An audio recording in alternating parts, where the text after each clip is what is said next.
जानते हैं दीपावली का महापर्व माता लक्ष्मी की पूजा के रूप में मनाया जाता है और आज हमारे साथ इस अनशन स्थल पर मां लक्ष्मी का ही रूप हमारी दीदी बैठी हुई है और इन किसानों के समर्थन में कुछ कहना चाहती है। आइए जानते हैं उनकी पीड़ा, उनका दर्द क्या इन किसानों को लेकर है, उनसे बात करते हैं। नमस्कार। नमस्ते। आज सब जानते हैं कि भारत में दिवाली का बहुत महत्व है। हमारे पूरे भारत देश में दिवाली को बहुत बड़ा त्योहार माना जाता है। सभी जगह दीप और पटाखे वगैरह सब जलाए जाते हैं, लेकिन आज हमारे यहाँ हमारे गांव में और पूरे आसपास के क्षेत्र में बहुत हम काली दिवाली के रूप में इस दिवाली को मना रहे हैं, क्योंकि हमारे किसानों की पीड़ा को सरकार नहीं समझ रही है।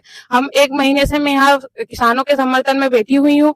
मेरे दादाजी भी अनशन पे बैठे थे और अभी हमारे अंकल भी बैठे हुए हैं। उनको 1 महीना हो गया, उन्होंने कुछ खाया नहीं है और भूखे बैठे हैं, लेकिन सरकार नहीं सुन रही है। और हम इस दीपावली पे ना कोई दीप जलाएंगे और ना ही कोई पटाखे जलाएंगे। हमारी इस दिवाली को हम काली दीपावली के रूप में मनाएंगे।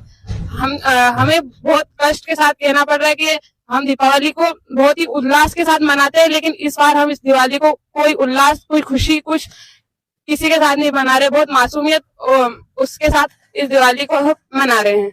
आज अनशन को 1 महीना हो गया है, लेकिन सरकार के द्वारा कोई भी उत्तर नहीं मिल रहा है हमें। हमारे अंकल और हमारे किसान साथी अनशन पे 1 महीने से बैठे हैं, उन्होंने कुछ नहीं खाया है और हमें बहुत दुख होता है।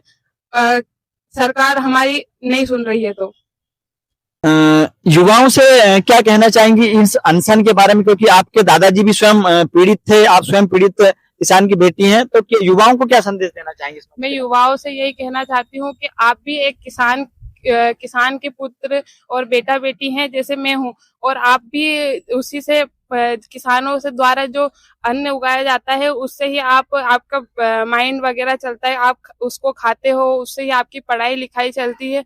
वैसे जैसे मेरी चलती है, जिस तरह मेरे पापा खेती करते हैं उसी से मेरे पढ़ाई लिखाई चलती है। अगर सरकार ये जमीन हमसे ले लेगी तो मेरा भविष्य, मेरा जो फ्यूचर है वो क्या होगा?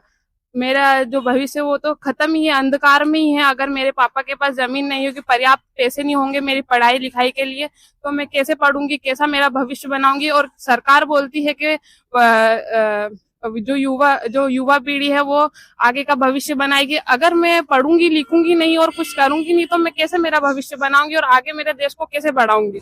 इसीलिए मैं सरकार से निवेदन करती हूँ और शासन से निवेदन करती हूँ कि जो भारत के प्रथम नागरिक है महामहिम द्रौपदी मुर्मू जी, आप भी एक महिला हैं, मैं भी एक महिला की तरह आपसे अनुरोध करती हूँ, पीड़ित किसान की बेटी, कि आप भी हमारे उसके लिए सोचे और हमारे जो 1 महीने से हमारे किसान बैठे हैं अनशन के लिए, उसके लिए आप भी कोई जवाबदार दे।